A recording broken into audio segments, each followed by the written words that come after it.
Master Greeting Store. I am Rani Keshri Abhirani from grade 7A.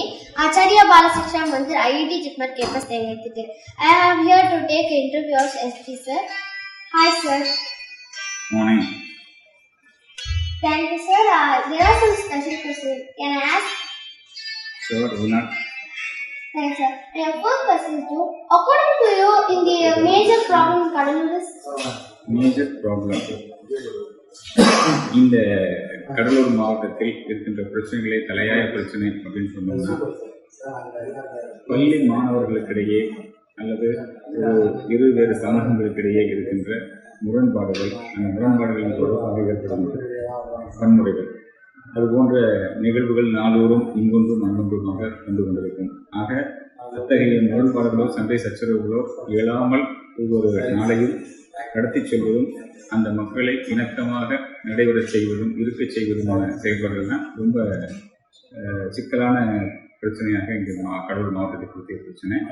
அது தவிர்த்து வேலை வாய்ப்பின்மை என்பதன் காரணமாக இருக்கின்ற தொழிற்சாலைகள் எல்லாம் வர்றவங்களை வேலை வாய்ப்பு உள்ளூர்காரர்களுக்கு தர வேண்டும் என்பது குறித்த பிரச்சனைகள் இருக்குது. Thank you sir. Awesome sir. And your next question, how do you manage stress in your job sir? எனக்கு வேலையை ஸ்ட்ரெஸ்ஸாக எனக்கு நினைக்கிறது இல்லை. செய்வதை வேலையை நான் ஒரு வேள்வியாக ஒரு தவமாகத்தான் நினைப்பேன். அதனால நான் செய்கிற வேலை எனக்கு ஸ்ட்ரெஸ் எனக்கு கொடுக்காது. Thanks sir. And the next question, do you have any hobbies that you followed from your childhood sir? Still now? கண்டிப்பாக இருக்குது. என்னுடைய 6ஆம் வகுப்புலேருந்து நான் கவிதை எழுதுவதும் கட்டுரை எழுதுவதும் தமிழில் எனக்கு மிகப்பெரிய பொழுதுபோக்கு. இந்த பொழுதுபோக்கு தான் என்னுடைய மிக சிக்கலான தருணங்கள் எல்லாம் கடந்து வருவதற்கும் அதை சிக்கலாக பார்க்காமல் இருப்பதற்கும் ஒரு காரணியாக அமையுது. இது எழுதுனது எப்போ நம்ம 6ஆம் வகுப்பில் நான் கட்டுரை போட்டி முதலில் கலந்துக்கிட்ட போது, அந்த 6ஆம் வகுப்பில் இருக்கக்கூடிய தலைமை ஆசிரியர் ரூபசாமி ஃபாதர் அவர் எனக்கு என்ன ஒரு வழிகாட்டுதல் பண்ணார் அப்படின்னா, அந்த 6ஆம் வகுப்பு நான் கட்டுரை போட்டி எழுதும்போது எல்லாரும் கட்டுரைகள் எழுதும்போது அவங்க அப்பா அம்மா எழுதி கொடுப்பாங்க, அவங்க தெரிஞ்சவங்க சொந்தக்காரங்க எழுதி கொடுப்பாங்க. ஆனால் எனக்கு எழுதி கொடுத்தது யாரும் எழுதி கொடுக்கல. 6ஆம் வகுப்பு மாணவனாக நானே போய் ஒரு நூலகத்தில் அங்கே போய் நின்று ஆரோக்கியதாஸ் அப்படின்ற ஒரு நூலகர் அவர்கிட்ட கேட்டு, இந்த தலைப்பு சம்மந்தப்பட்ட புத்தகம் ஏதாவது எனக்கு எடுத்துக் கொடுங்க அப்படின்னு நான் கேட்டு, அந்த புத்தகத்திலிருந்து நானாக ஒரு கட்டுரை எழுதி, அந்த கட்டுரை ஒரு 6ஆம் வகுப்பு மாணவன் எழுதின ஒரு கட்டுரை என்பது எப்படி இருக்குன்னா, ஒரு மேற்பட நிரல்படுத எழுதுதா இருக்காது. கருத்துக்கள் இருக்கும், அந்த கருத்துக்கள் இங்கும் அங்கமாக மாறி மாறி இருக்கும். ஸோ எதெல்லாம் சூட்டபுளாக அந்த கட்டுரைக்கு இருக்குதுன்னு நான் நினச்சேனோ அதெல்லாம் எழுதி ஒரு கட்டுரையாக கோர்வையாக வச்சுருந்தேன். அந்த கட்டுரை நானாக எழுதப்பட்ட கட்டுரை என்பது கருத்துக்கள் முன்பின்னாக இருப்பதை கண்டு கொண்டே அந்த தலைமை ஆசிரியர் ஊகித்து கொண்டு என்னுடைய கட்டுரைக்கு முதல் பரிசு கொடுத்துட்டு மறுநாள் ப்ரேயர் டைமில் என்னை அழைத்து 2500 மாணவர்களுக்கு மத்தியில் அவனா எழுதின ஒரு கட்டுரை அவன் வாசிக்கணும், எல்லாரும் கேட்கணும் அப்படின்னு சொல்லி கேட்க வச்சார். அந்த ஊக்குவிப்பு, அந்த அவருடைய ஆசீர்வாதம் இன்னைக்கு வரைக்கும் இந்த எழுத்துப்பணி மற்றும் இதில் நான் ஏராளமாக எழுதியிருக்கிறேன், பதிப்பிக்கலை. ஆனால் இந்த எழுத்துப்பணியும் வாசிப்பும் தான் எனக்கு இன்னைக்கு மிகப்பெரிய. Thanks sir.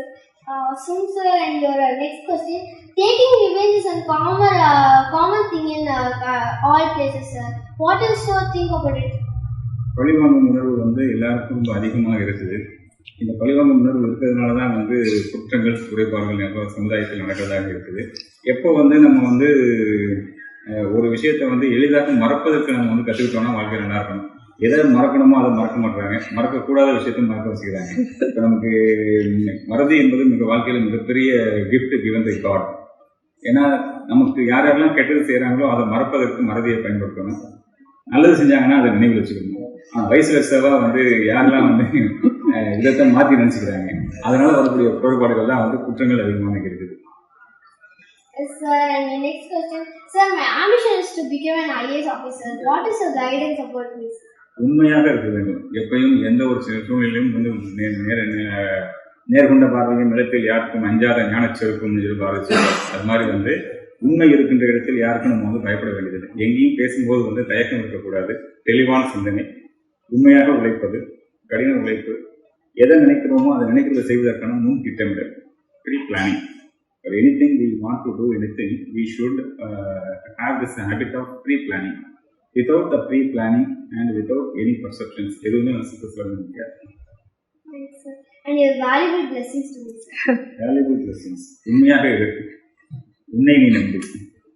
And யாரையும் சார்ந்திருக்கக்கூடாது. உன்னை நீ நம்ப வேண்டும். எதை செய்யணுமோ அதை வந்து முன் திட்டங்கள் நம்ம சொல்லணும். முன் திட்டங்கள் இல்லாமல் எந்த ஒரு செயலையும் செய்யக்கூடாது. அதுபோல் வந்து தாய் தந்தையரை மதிக்க வேண்டும். பெற்றோரை மதிப்பது போல ஆசிரியர்களை மதிக்க வேண்டும். பெரியோர்களை மதிக்க வேண்டும். எங்கெல்லாம் வாய்ப்பு கிடைக்கிறதோ, வாய்ப்பு கிடைக்கும் போதெல்லாம் எவருக்கெல்லாம் நன்றி செலுத்த வேண்டுமோ உரிய முறையில் நன்றி செலுத்த வேண்டும். எண்ணங்கள் சரியாக இருந்தால் வாழ்க்கை சிறப்பாக அமையும்.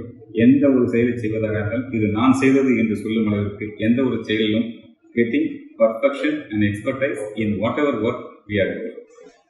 நாம் செய்கின்ற எந்த ஒரு செயலாக இருந்தாலும் அந்த செயலில் வந்து நிபுணத்துவமும் அந்த சிறப்பு தன்மையும் இருந்தால் எல்லாமே சிறப்பு. Thank you very much, sir. Thank you very much to spend your valuable time. Acharya World Class Education.